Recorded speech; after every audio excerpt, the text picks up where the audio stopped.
the trust between the supervisor or the employee in the organization remain if what you've committed to them or what feedback they have given to you has been worked upon, and they know that yes, action has been taken. So it can't be like just one way a relationship where people keep on giving you feedback through multiple channels and then they don't see anything moving.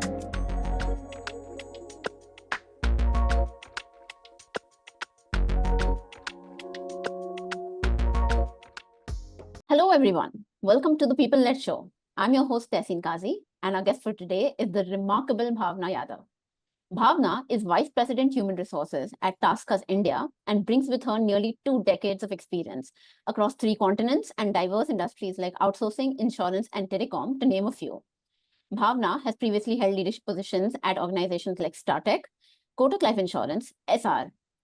Her expertise lies in shaping HR strategies that drive organizational success, from talent management and succession planning to change management and performance optimization. Welcome, Bhavana. We're excited to dive into your wealth of experience and insights today. Thank you, Tahseen, for having me over and giving me this opportunity. So, Bhavana, typically, whenever we have any HR leader with us, the intent is always obviously to learn from you and grow with you. But before that, we want to know, who is this human behind the human resources? Who is Bhavana outside of work? Bhavana outside of work, interesting question. I don't think so I have got time to think over it.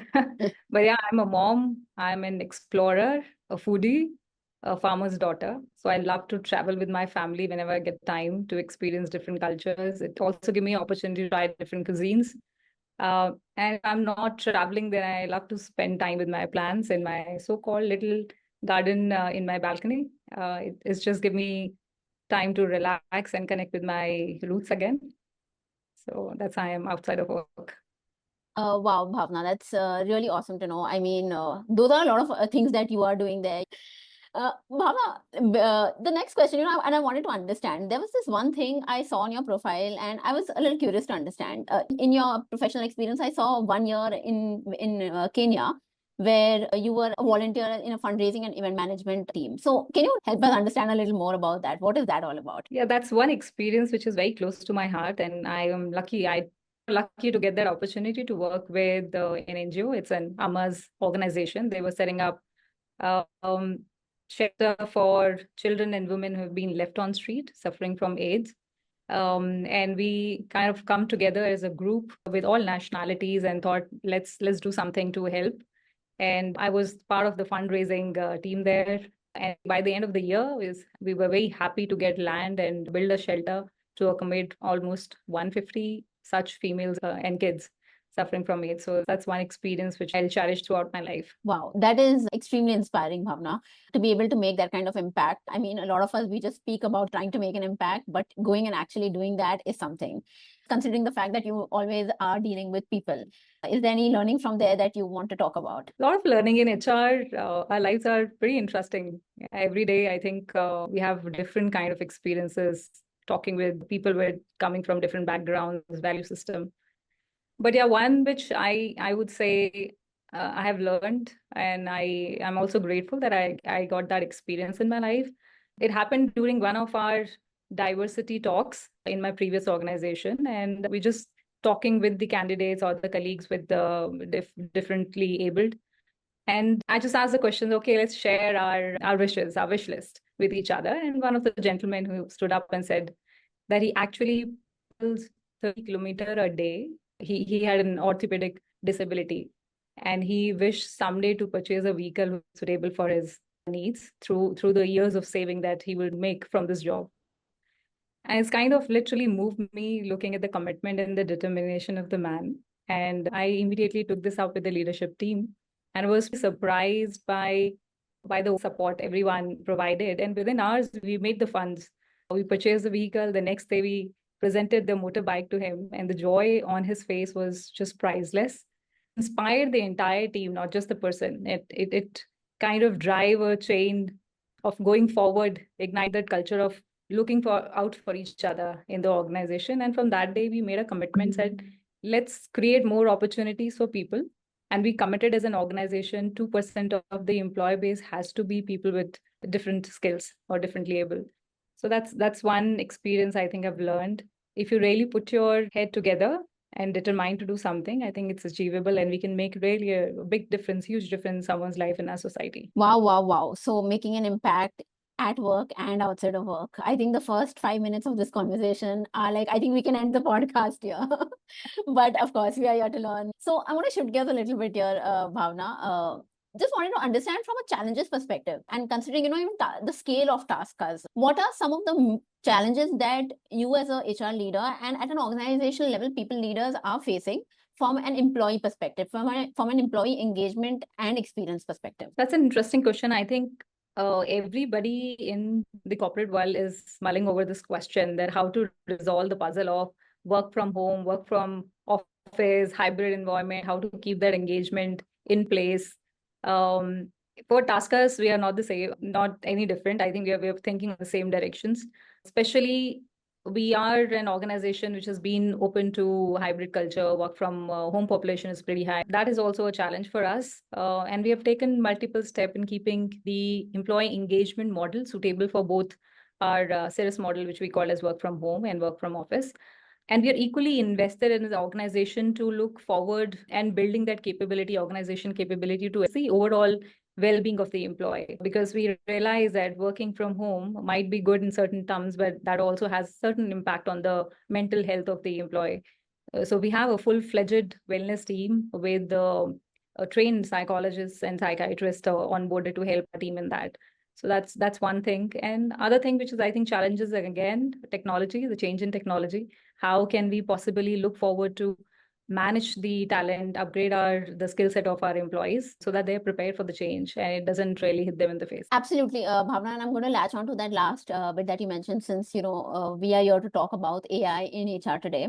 Just wanted to understand from an HR perspective, have you started using any AI tools, or where are you at as an organization? As an organization, yeah, we have, as you rightly mentioned, TaskUs is heavily into AI. We have used AI technology in different functions altogether. Like I know we have used in recruitment. For HR, in my domain, we have utilized AI in kind of chatbots, which can help employee to answer their question. It's more personalized, quick query resolution and all. But I'm also looking forward to partner up with channels like Infido, where we can possibly create channels for employee interactions, make it more meaningful for them. We can have a real-time insight. So that would definitely help reduce a repetitive task and give us more bandwidth to have a meaningful conversation. We'll have more insights, real-time insight to work upon. And I think addressing the concerns more promptly and more effectively would help HR to become more effective in their work. So Bhavna, if I'm correct to assume, you are in this phase where you've just gotten started. There is significant progress that you have already made, but there's a lot more to be done.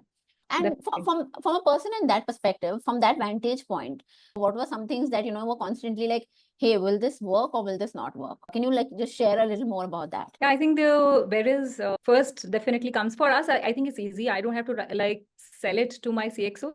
As an organization, we are very pro. We already do sell AI technology to our client and customers. So that was not a roadblock for us. But yeah, data privacy and compliance is something which is worrisome, because we deal with a lot of sensitive data for our clients. So that was something which we were really worried about, and we don't obviously have any potential implications there.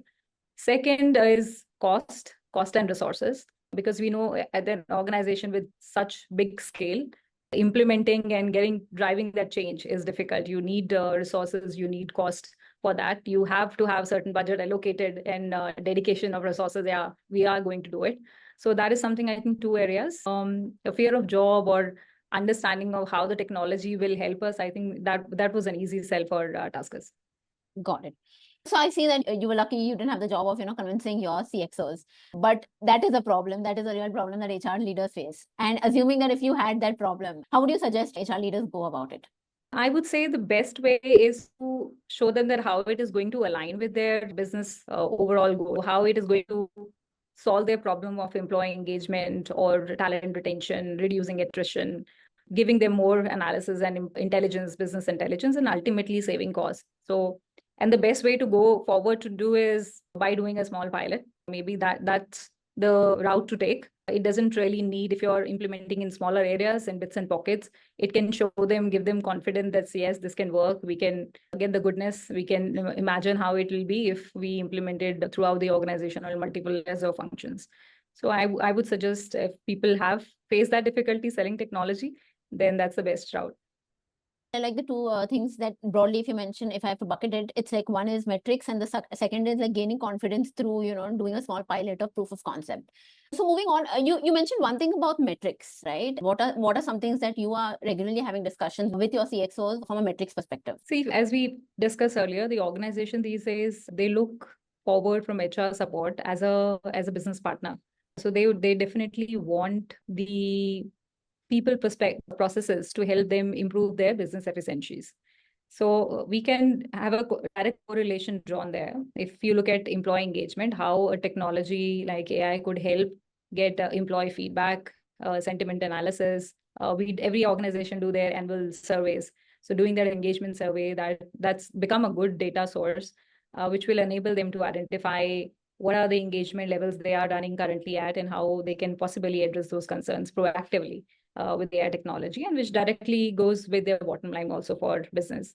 Second is definitely retention. If you know the problem areas, you know the risk the employees are in, the risk analysis can be done.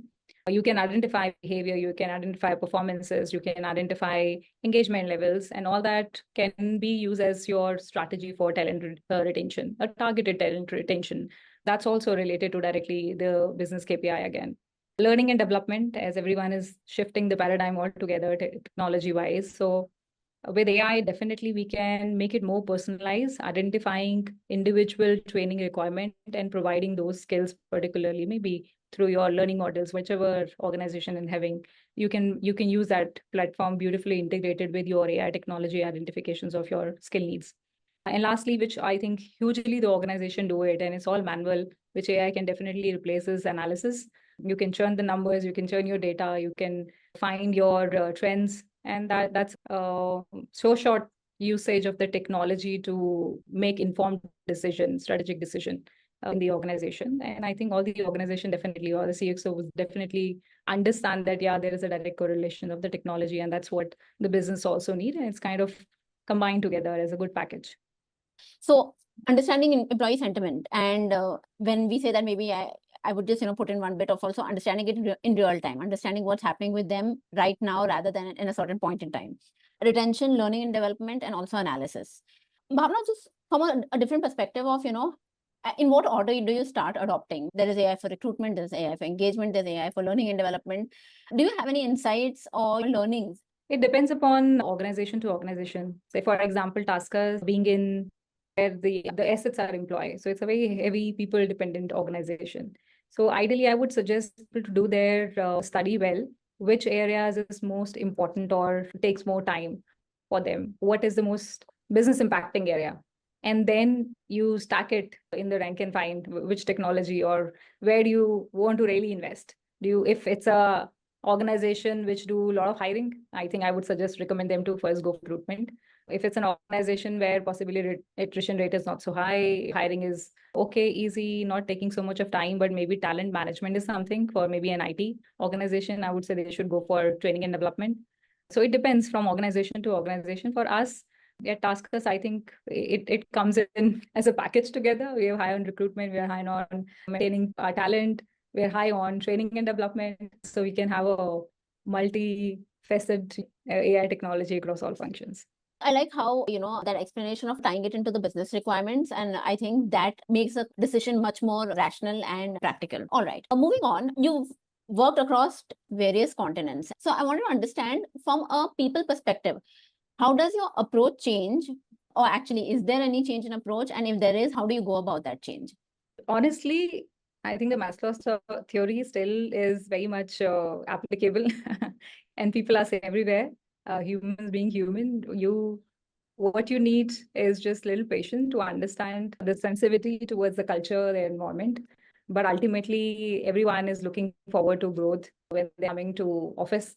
Everyone is looking to a respectful culture, a good environment to work, supportive colleagues. And that's a basic requirement wherever you go. There could be legality is different in different geographies that you have to be mindful of. But overall, I think working with people is same. We're all same in our needs. So in that case, that brings me to my next question. Where have you seen employee experience break the most? I think one layer where the maximum focus should be is your frontline supervisor who's handling your employee.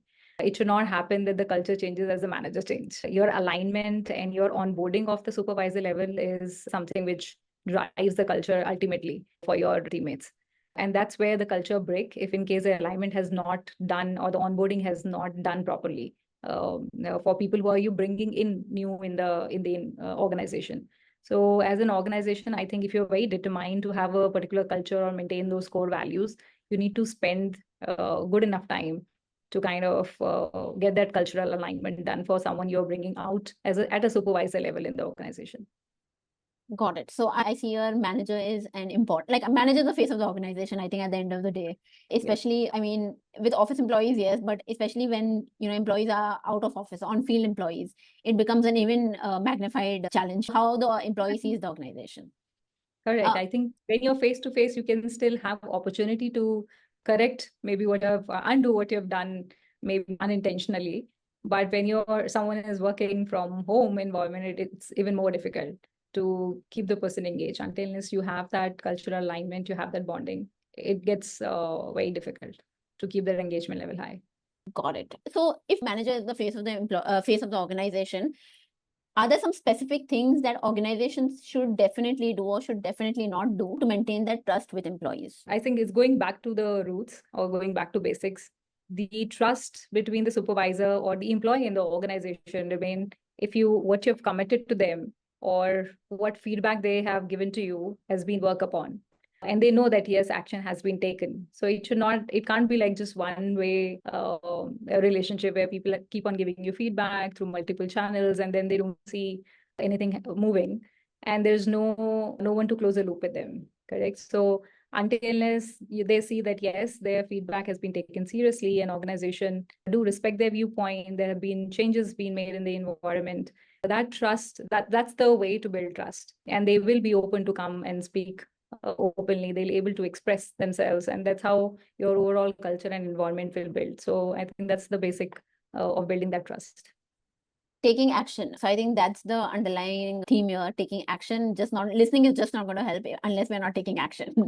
All right. I'm coming towards the end of this conversation now, and I just wanted to understand, where do you think AI will make the most impact? Where do you see it making the most impact, or where are you placing your bets? See, if organization today is struggling to engage people, giving them a personalized experience in the rapidly changing environment, and everyone is struggling to retaining their top talent, I think that's where organizations should focus. Where it can have, like, technology can have multiple impacts, but at this point of time, to my mind, it comes that personalizing that experience for the employee is where we can use AI more effectively. It doesn't really harm anyone. It's kind of not threatening the jobs. You don't have to disturb the entire organization framework. Rather, just use technology first as increasing their efficiency and productivity by using the technology. That can be used maybe for personalized training for themselves, for your teammates, developing paths, getting regular feedback, working on improving processes, and maybe just giving them more career aspirations or goals clearly. So I would place the usage of AI there as more effective and productive employee workforce in the organization. I really like that, because I think at the end of the day, personalized experiences are what are going to be able to help us create those memorable experiences. I mean, as end users ourselves, as shoppers, at any given place, as a consumer, when we have a personalized experience, that's the one we always remember. So I like overarching theme of personalization rather than using AI to automate something. That brings me to my last question, Bhavana. What is that one piece of advice that you would like to give women people leaders across India? If there was one piece of advice, what would that be? One piece of advice for women leaders, I've been very blunt whenever people have asked me this question, that the very reason they're asking the question seems they themselves have not accepted the reality. Diversity is something which should have not even talked about, and I think it should come natural. We have moved ahead in times. But yeah, still, I would advise that know your subject well, know your business well. And if you do so and you're bringing that expertise in the field that you're working in, you don't have to really think about diversity. Wow, I just love that response, because I also, as a woman myself, I really love that response, because I think at the core of it is believing in yourself. And while of course there are many different ways of looking at it, and not to negate anybody else's point of views, but believing in yourself, I think it starts from there. I think that's an amazing note to end on. Thank you so much, Bhavana, for joining us today. It was a pleasure talking to you. I think for me, the highlight of my conversation was the change that you made in your time at Kenya, as well as the changes that you made at your organization for differently abled people. I think those are two amazing things. And yeah, hope to carry forward this discussion sometime soon. Thank you, Tahseen. You have a lovely evening.